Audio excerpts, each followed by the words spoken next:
संगीता कुमारी सिंहदेव एक सांबादिक सम्मेलन में कंटाबांजी रे गोटे रेल वागन कारखाना हेबा बोली जेन विवृत्ति देइछन एवं आज सबु खबर कागज रे कंटाबांजी रे हेबो रेल वागन कारखाना बोली प्रकाशित होइछे सेटका में जनसाधारण को आपण मानक जरिया रे जणे देवा लगी चाहूँ एवं आउ दुई तीन विषय उपरे आज आम प्रेस रिलीज रखीचु कंटाबांजी जनसाधारण प्रति चरम अवहेला करितन आमर एमपी संगीता कुमारी सिंहदेव गत 2019 निर्वाचन समय रे कंटाबांजी रे रेल विभाग तरफ एक रेल वागन तैयारी कारखाना प्रतिष्ठा करी ए अंचल बेकारी समस्या दूर करवार प्रतिश्रुति देथिले माननीय एमपी संगीता सिंहदेव अथच 5 वर्ष कार्यकाल शेष हेबा समय रे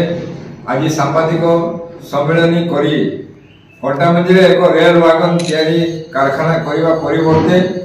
रेल वागन मरामती कारखाना पई मंजूरी मिलिछि कहबा कंटाबांजी जनसाधारण प्रति अवहेला नहे कि द्वितीय कथा कंटाबांजी एनएससी रो लाइफलाइन कहा जाउथबा रेल विभाग अधीन रे थिबा पंपु तालाब को पुनरुद्धार करा जिबार प्रतिश्रुति देई निर्वाचन बैतरणी पार होइथिबा माननीय संगीता सिंहदेव 5 वर्ष मध्य 2-3 थर पंपु तालाब को परिदर्शन करी अति शीघ्र पुनरुद्धार कार्य आरंभ करा जिबार प्रतिश्रुति देवा व्यतीत ए पर्यंत कोन करिसंती जवाब दे पारिबे कि कंटाबांजी शहर रो एनएससी पोटरु एक अंडर ब्रिज निर्माण पाई 5 कोटी टंका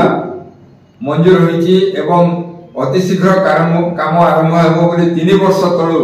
कंटाबांजी जनसाधारण को देथिबा प्रतिश्रुति को भूली गले कि माननीय एमपी महोदय सबुठारु परितापर विषय आगरो मुरीभाल रेल स्टेशन रे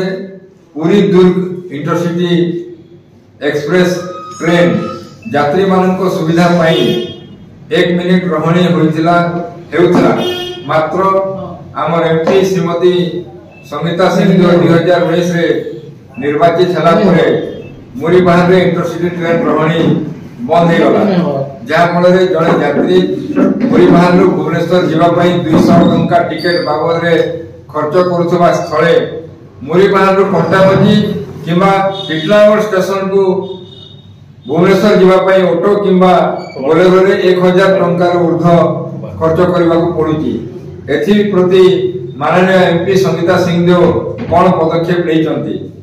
कंटाबांजी निर्वाचन मंडली रो गत 2019 निर्वाचन रे 34,000 रु अधिक वोट व्यवधान रे विजयी होइतिबा एवं कंटाबांजी निर्वाचन मंडली रो जनसाधारण को वोट रे विजय लाभ करथिबा माननीय संगीता सिंहदेव 5 वर्ष मध्य रे कंटाबांजी जनसाधारण पई कौन करछथि तार हिसाब बिजू जनता दल मागुची।